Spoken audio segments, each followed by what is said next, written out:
Today, I am joined by retired Colonel Douglas McGregor to go through some of the biggest stories in the news. Colonel McGregor, thank you so much for joining me. Very good to be here, Stephen. So, a lot going on with the death of Charlie Kirk, a well-known conservative. I just want to pop something onto the screen here before we get going. There's breaking news coming out just minutes ago. The FBI has photos of the person they believe that they tracked up the stairwell onto the roof and then jumping off the roof after the shot. So, this may only be for my Utah audience. I don't know if this is someone from Utah or from out of state or out of the country, but this is what the FBI has put out just minutes ago. They're asking for anybody that knows anything to call 1-800-CALL-FBI. Hopefully we can track this down. I'm beginning to think that half of the country is dealing with mental illness. There's no value for life. Good morals are gone. My Twitter feed is just absolutely full of goblins mocking, celebrating the assassination of Charlie Kirk. What was your reaction to that tragedy yesterday? Well, I had done some interviews with Charlie up until about a year and a half ago, when he no longer spoke with me because of my position on the Israeli campaign of mass murder and expulsion from Gaza. And I simply disagreed with him. I also felt very strongly from the very beginning that 7 October was allowed to happen. It was a deliberate event. I think that he changed his mind later on, but I never really reconnected with him at that point. But I thought he was a very nice person. I mean, I didn't see anything that I thought was necessarily criminal or evil or anything else. I mean, I think he was just a normal, average, decent, honorable person. I also know that he had $40 million in his organization's bank accounts. And a lot of that appears to have come from Israel supporters. And I've seen all of the communications back and forth about his own statements to people like, I guess, Tucker Carlson and others, expressing concern about the possibility that his donors would be angry with him because he was changing his views on what the Israelis were up to. So I think it's tragic. It's awful. But here's something else that also occurs to me. I don't think we know a great deal about what happened in Butler, Pennsylvania. I think that particular event was also another professional operation. Now, people said it was an assassination attempt. I don't think so, because the assassin would have put the second bullet through the president's temple. I think the person, whoever fired that round, fired it as a warning to the president. I don't think it was his intention to kill him. I mean, it's very quick. If you've ever had a good sniper rifle, probably the best in the world is still the M14. And I've shot that many times, and you squeeze off a round. If you miss by an inch, you squeeze off the next one immediately, and it's over. But we've never gotten the truth out of that. We had this poor kid on top of a roof who couldn't hit water if he fell out of a boat. He's killed instantly, or at least after the president is shot at. Then all the material associated with him disappears. Within 24 hours, his body's cremated. We know nothing. So now we're seeing a lot of things show up on the internet. And the FBI has said something, as you pointed out. I don't believe anything the FBI says anymore. So I absolutely no confidence or faith in that institution that I once did. So I don't think we know. We have now a plane that belonged to someone named Derek Maxfield, who is a big contributor to Chabad, a major Jewish movement to try and buy up and reclaim land in places like Ukraine. And he seems to have had his personal aircraft there that suddenly takes off after the event and then turns off its transponder, which is against the law. Then turns around and lands again. So people are pointing fingers at him. Is that legitimate? I have no idea. I think we have people casting about for anything that they can find to explain the terrible tragedy and killing of Charlie Kirk. And I don't think we're going to find anything out. I think we're going to be very frustrated ultimately. I'd be surprised if we ever find anything out. And anybody they point to, I'm suspicious of. You know, even Lee Harvey Oswald looks more and more today than ever as a patsy. And he had a rifle. It was Italian made. It was standard issue in the Italian army during World War II. And it was so grossly inaccurate and such a poor piece of equipment that the Italian soldiers readily threw it away in the desert in North Africa in 1940 and 41 and tried to pick up German or British rifles because their own rifle was so inaccurate. And that thing is supposed to be the one that Oswald used to kill the president. Doesn't look right. I don't think we know what happened then. I don't think we know what happened to RFK when he was shot. I don't think we know the whole story on what happened in Butler, Pennsylvania. And I don't think we are going to know very soon what happened to Charlie. All we know is that it shouldn't have happened. And we do know that he had security. He had plenty of money to pay for security. But when you're dealing with someone who is an expert marksman, who is more than 200 yards away and is able to put a round into your throat, cutting your artery immediately and killing you, I don't think there was much anybody could do to protect him from that. Yeah. No, I agree. Let me show you a clip from CNN where they've got this Congressman, Seth Moulton, saying that most of America's problems and violence come from right-wing people. Let me play that for you, and then we'll react to it together. Let's be serious about where this violence is coming from. Of extremist violent attacks in America, extremist violent murders, 76% are from right-wing extremists, 4% are from left-wing extremists. I condemn that 4%, but we also need to be honest about, as a nation, about where this violence is coming from. And oh, by the way, it's probably an appropriate time to talk about guns too. You hear a lot of conservatives saying, hey, the only thing we need to do here is get more guns on the street. That's not going to solve this problem. That's going to make it worse. All right. I don't know where this congressman is getting his data. I don't, maybe I live in an echo chamber, but I don't, I do not believe that 76% of all violence and political problems are from the right and only 4% from the left. I don't see their political candidates being shot at, threatened.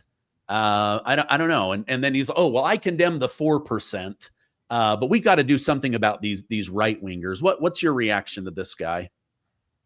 Well, very recently we had this young Ukrainian girl on a train, light rail in, I guess it's Charlotte. Is that where it was? Charlotte, North Carolina, who was attacked from behind and knifed to death, has her throat cut. Then within a day or two, we have another girl, blue-eyed, blonde, white girl, who is a veterinarian, very lovely woman, walking her dog, who was attacked by another black man and chopped into pieces with a machete. Now, I don't think either of those black men were necessarily left-wing extremists. Now, were these hate crimes because these were white women they wanted to murder? I don't know. But I do know that they were, in both cases, they were using knives. One was a machete and the other one was a knife of some kind, smaller than a machete. So I don't think we are going to ban all forms of knives and machetes, are we? So the notion that banning guns is going to eliminate the problem is a bit silly. Anybody, this is something else we need to keep in mind. If someone wants to kill you, if you're a public figure, and I've had lots of threats against me, so I'm well aware of this. If someone wants to kill you and they are professionals and they have a good weapon, a good rifle, top of the line, like an M14, and they have a scope on it and they've trained and they've zeroed the thing, they're going to get you. You're not going to escape. That's the lesson of history. If somebody really wants to get to you, they're going to get to you. They can use explosives. They can use knives. They can use poison, guns. I mean, we have, I think, a total of 7 politicians in Germany who have now died suspiciously under circumstances we can't even begin to imagine. Germany is a place where nobody has a weapon. Everything's tightly controlled. But it didn't save the lives of those 7 politicians, assuming that they were actually murdered. And we're going to have trouble finding out because the Secret Service in Germany, along with the police, are instruments of the government. The government is in the hands of the left, and the left doesn't want the truth. So the notion that removing guns is going to solve anything is silly nonsense. But the other point on his, I don't know where he gets his figures. I have no idea. So I can't even address that. But we know that crime statistics, particularly as they regard race, have been suppressed, mismanaged, and deliberately falsified for a very long time. Because all you have to do is look at the statistics about who's killing who, and 13% of the population is responsible for over 50% of the violent crime and rape and assault and so forth. Now, within that 13%, it's usually young men. It's not everybody, man, woman, and child in the 13%. So I don't find his contribution to the discussion of any great help at all. He's simply trying to exaggerate, and frankly, he's anxious to divide the country. And that's a great way to do it. He's done a beautiful job. He's now lied and alienated everybody in sight, as far as I can tell, who might otherwise have listened to him. But of course, he has a constituency. I don't know who they are. You have to look at it, see what the composition is demographically, and then that may explain why he's elected. It may have nothing to do with any of the things we're discussing. Okay. I've noticed the mainstream media, they like to put a lot of attention on conservative podcasters. Many believe that conservative podcasters played a major role in Donald Trump being elected for his second term. But I go on, I look at CNN. I don't agree with that, for whatever it's worth. I think that was true during the first time he ran for office. And if you go back to when he ran in 2016, after that election occurred, it was a tremendous event to crush alternative media and get it off platforms and eliminate it, so that you were stuck with the mainstream, which was firmly in the hands of the people that opposed Trump. And I still think that's the case today. So I don't agree with that. I think you have to look at the people that are responsible for the donations, the big money that went into his campaign, and their ability to persuade others like them not to support the Democrats. So I think there was a decision that Donald Trump was going to be president. And the Uniparty largely agreed with it. And that's what you got. So I don't agree with that argument. Okay. I guess I disagree respectfully with your disagreement. Because I mean, at the end of the day, doesn't it come down to votes, though? Like, no. Democracy in this country is a fraud. Electoral integrity is a joke. So that's not true. Somebody like Zuckerberg, who poured a quarter of millions of dollars into various cities in order to essentially support the election of Donald Trump's opponent, that was Biden, providing automobiles to get people out to vote, providing lots of ballots, paper ballots that could be rapidly filled out, signed off on, and then stuffed in the ballot boxes. Zuckerberg did not do that in the last election. He was called off. Okay. So I don't believe in electoral integrity in this country at all. You got to understand, I also grew up in North Philadelphia, where they haven't had a clean election since the 50s, if then. And remember that in all the top cities, the top 10 cities in the United States today, they are all majority non-white. And there is only one party there. That's the Democrat Party. If you want to give it that title, I mean, I don't know what else you would call it. They all seem to support that. But you got to take that into consideration. If you think you've got a snowball's chance in hell in any of those cities in making a dent, you're delusional.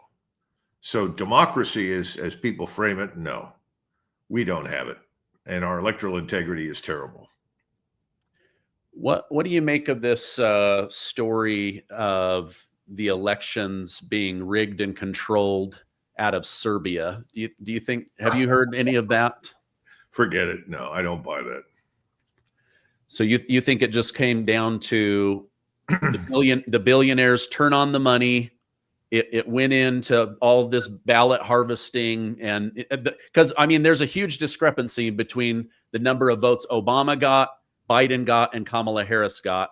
And you're saying that injection of money led to all of those additional paper ballots? Well, it's not just a question of money. The money is critical because the money pays people.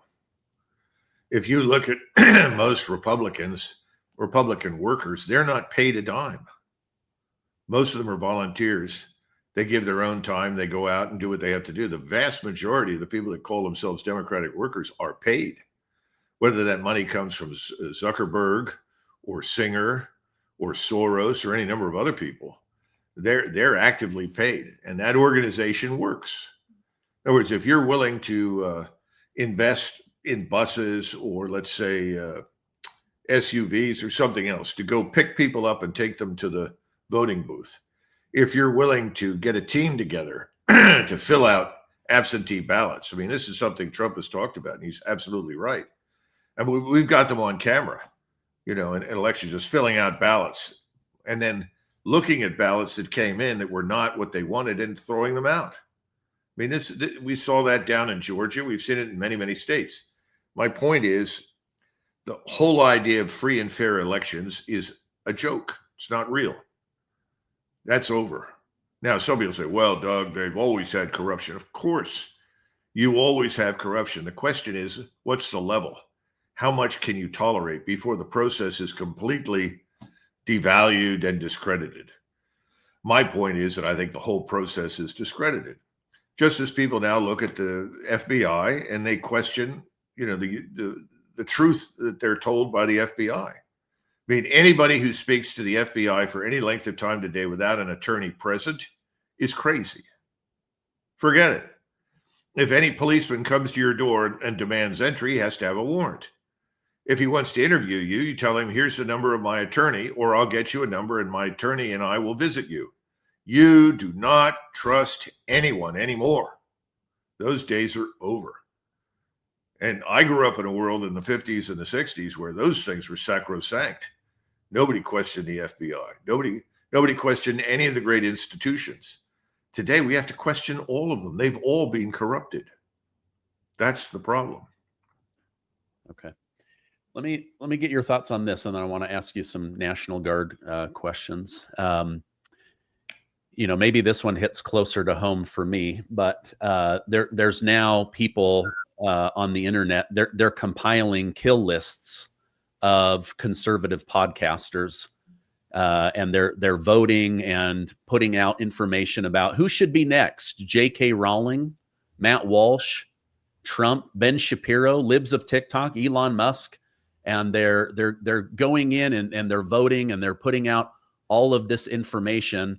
I mean, I don't want to turn into the Minority Report where you go after somebody, for a thought or a comment before they've actually pulled the trigger or done something horrific. But this is where I say, where is the moral compass anymore? People are literally just right out in the open compiling lists of who should be assassinated next. Well, the moral compass is gone. It's been gone for a long time. And the question we have to ask is, what's the foundation for the moral compass? Historically, it was Christianity.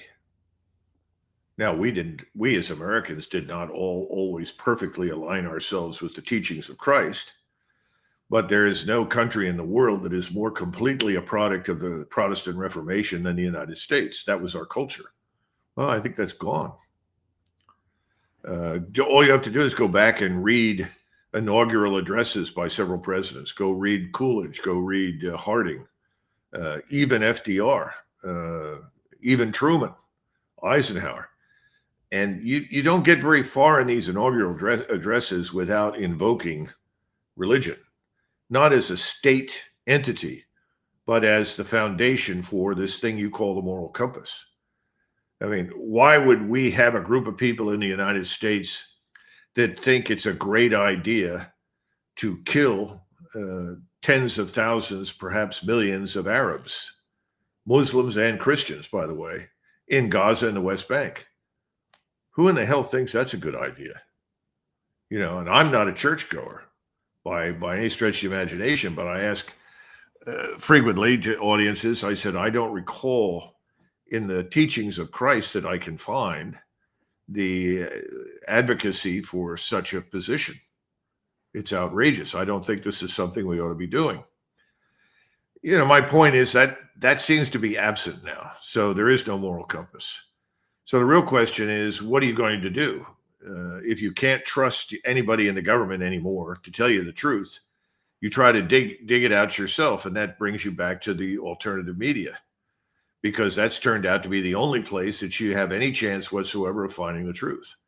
Now, when it comes to compiling lists of people who should be killed, that's not entirely new. I mean, I've been on a kill list for a long time for this Ukrainian secret police organization that operates right out of Langley in the CIA.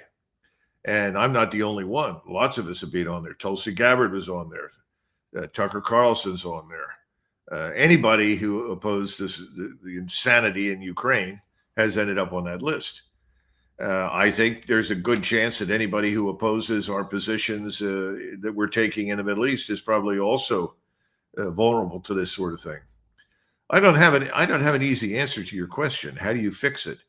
You're not going to fix it by going to the ballot box where you are presented with people who are already vetted to ensure when they show up, they're not going to change anything.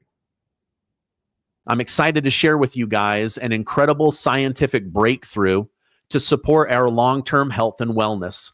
C15 is the first essential fatty acid to be discovered in 90 years. And get this, studies have confirmed that it has 3 times better, broader, and safer application than omega-3 fatty acids. Now, Fatty 15 co-founder Dr. Stephanie Venn Watson discovered C15 while working with the U.S. Navy to continually improve the health and welfare of aging dolphins, of all things, right? Now, C15 works in multiple ways.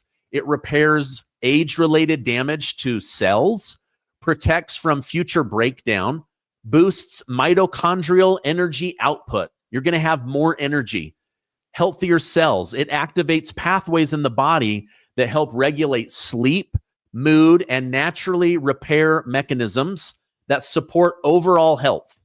This functionality leads to a myriad of exciting benefits now and as we get older, namely improved metabolic, liver, and heart health, smoother functioning joints, deeper sleep, healthier hair, skin, and nails. You guys, this is so important. As you age, almost every doctor has told me to start taking fish oil pills in order to get the omega-3 in me, right? But now, Fatty 15, through the Navy and medicine, they discovered something that is 3 times more powerful. Fatty 15 is on a mission to replenish your C15 levels and restore long-term health. You can get an additional 15% off their 90-day subscription starter kit by going to fatty15.com/Gardner and use code Gardner to get that discount. It's awesome. You guys are going to absolutely love it. Yeah, I'm also on that kill list for telling the truth that Russia was winning the war. Okay, here on the home front, what are your thoughts on President Trump using the National Guard to go into some of these cities? A thought that I've been having is he's getting a lot of resistance from blue cities inside of blue states. I just wonder if maybe the first move should actually be into a red state with a blue city that has high crime, set an example, let the nation see what could be done. I don't know. What do you make of all that? Well, you're getting to something that I've talked about from almost the beginning of the Trump administration. There is no strategy. There's no strategy for the Middle East. There's no strategy in Eastern Europe. There's no strategy, period, for anything that I could identify. There's no strategy really to deal with the sovereign national debt. If you look at Bessent and the kinds of things he's trying to do, most of this strikes me as being impulse driven. You know, these are emergency actions to deal with something. They're not part of a larger strategic framework. So when you talk about, well, what do you think about using the National Guard? I think that's the wrong question. First of all, I have no objections to federalizing the National Guard for use in the nation's capital. Remember, I've lived in Washington, D.C. off and on for a long time. I've got a lot of experience there. I went there as a child when I lived in Philadelphia because my mother was involved in Republican politics. She was the president of the Republican Women of Pennsylvania. So I got dragged down there. It's one of the reasons I'm not in politics, by the way. I didn't like it. So Washington has been a disgrace to the nation for a long time. You know, it's a place that should be a gleaming example of everything that is good about America, not an example of everything that's wrong with us. And I think that was President Trump's view, and I agree with him. And I think the use of the Guard there has had positive impact. And if you talk to people that are down there, that live there, they'll tell you that. And many of those people happen to be Black. You know, I pointed out to people when I was on active duty and I'd been asked to help formulate the opening phase of how to get to Baghdad quickly in 2003. And at the time, I was talking to people like Newt Gingrich and others about how you do this and so forth. Jamie McTiernan or McInerney or something, several people. And the point is that at the time, there was this woman interviewed in the Washington Post, and they had her picture there, and she was an elderly Black woman. And as the troops were deploying to the Middle East, she was interviewed, and she said, well, I wish they'd come to my neighborhood and round up and get rid of all the drug pushers, the pimps, the prostitutes, and other criminals. Well, that's what's happening. Now, it doesn't make any difference how good the National Guard is at doing its job and helping ICE and others clean out illegals and criminal networks. Because it's Trump and it's coming from the right, they're going to be attacked by the opponents, the opposition. There's no question about that. And so I don't think there's an easy way to do it. But what I would say is that Franklin Roosevelt had something he called fireside chats. I think there were only 6 or 7 of them. There weren't very many. But he came on the radio and he would speak very matter-of-factly the way we are. And he would explain, this is why I'm an advocate for this policy. This is why I've asked Congress to do this. And remember, they talked about Lend-Lease. And he said, if your neighbor's house is on fire, you lend him a hose so that he can put the fire out. That's what I'm trying to do with Lend-Lease to help the British and so forth. That was a good way to do it. We haven't had anything like that from this president. What we need is someone to stand up there and give a presentation and say, these are the statistics. This is what's going on. This has been happening for this many years. It has to stop. This is our capital. And by the way, this is a test case for what we are planning to do on a national basis.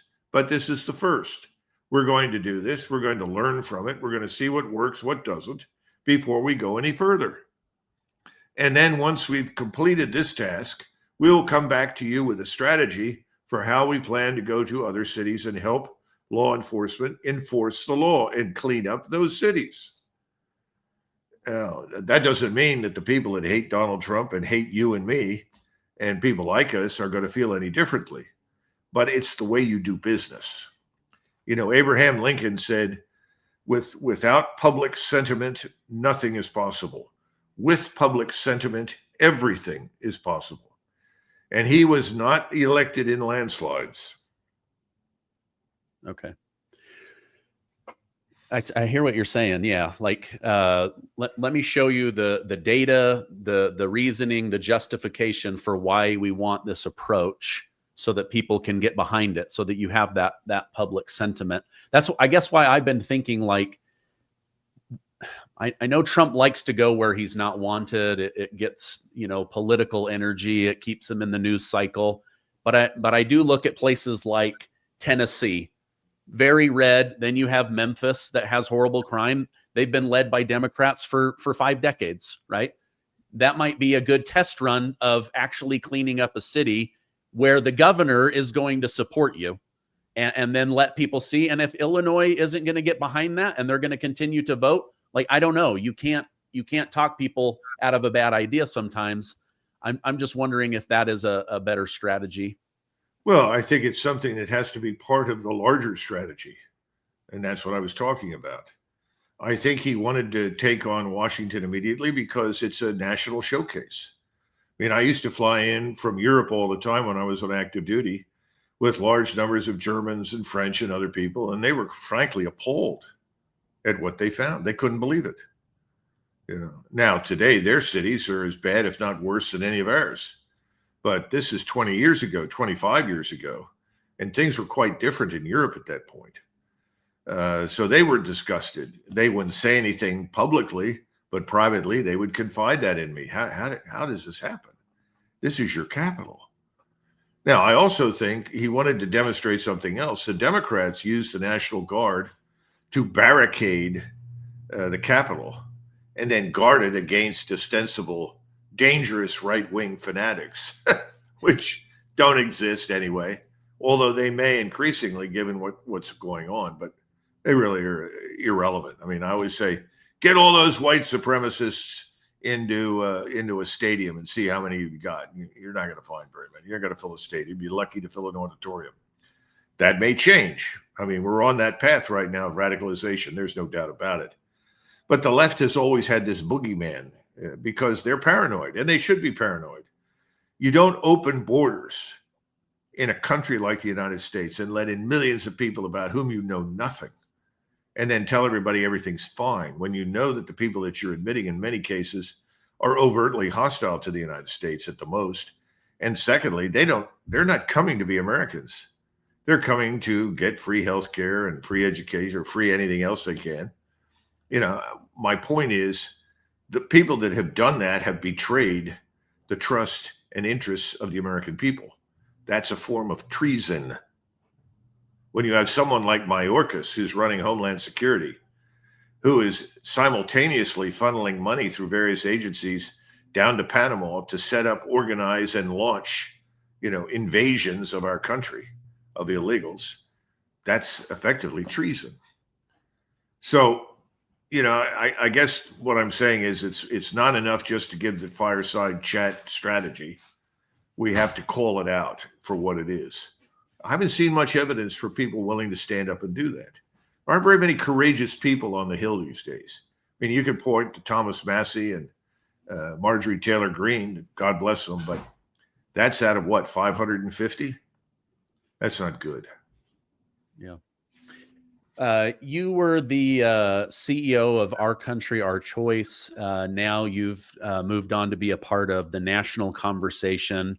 I applaud you for trying to be the tip of the spear, moving people in a direction. What is the national conversation going to be about? Well, we founded, and there are several people along with me that founded this. They made me the president. I said, fine, I'll do the best I can. We wanted to have a series of discussions. I see that Peter Thiel is now giving private lectures on the topic of the Antichrist. That's interesting. I'm sure he knows a great deal about that. But what we're trying to do is go, we hope, over time, over the next year or two, to various cities in the country. And of course, this all depends on private donations to us. We're not well financed at this point. We've just started. And we bring in a panel of people. I'll be on the panel. This time around, you'll have Natalie Brunell, and I'm sure you're familiar with her. She's a very brilliant young financial analyst and is an expert on digital currency. And of course, Judge Napolitano, especially for his broader views. He's a libertarian. He's a believer in the law, in the Constitution, novel idea. So we thought he'd be a good one. And we have Dr. Olga Ravazzi on the right, as you look at the screen. Very well educated, lots of experience, taught at the university level. And we were going to go through questions for 2 hours. And these questions were designed to ask people, not just ask us, but to put a question out there for a whole audience. What's the solution to our national sovereign debt? Do we end the Fed? Is that the solution? Do we go to digital currency? Do we try to return to a gold standard? In other words, basic questions like that. We try to answer them, and then we go to the audience, and we give the audience a mic, and they'll have 15 minutes to respond. If it takes 15 minutes or ever, we'll see how it goes. But what we wanted to do is we wanted to go in a different direction from the uniparty. We wanted to present a stark alternative to the status quo. Now, that's not easy to do. We're not funded by any billionaires who support a third party. And what we wanted to do is build this momentum in the direction of a third way and potentially down the line a third party from the ground up. We want people in the United States to express their views, express their opinions, build a consensus, and find a way forward that is widely supported. We're not walking into any city and saying, oh, well, we're backed here by billionaire so-and-so, and we're forming a third party. Hey, you ought to join us. We want a ground-up consensus based on what the American people think.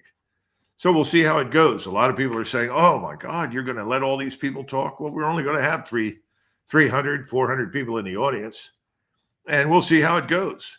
But we have to have a forum like this. We got to start somewhere. I see no future for the Uniparty right now. Okay. I'm going to put a direct link to that so people can check it out. Looks like the first event is coming up very quickly in Dallas, October 4th. So we're less than 30 days away. I hope it goes well. One thing I respected about Charlie Kirk is he did want to have civil discussions about big topics that have difficult, changes to improve a country. So, I tip my hat to you and the others for trying to make this conversation happen. Colonel McGregor, thank you so much for coming on, for what you do for our country. I hope you have a great rest of your day. And God bless Charlie Kirk and his family.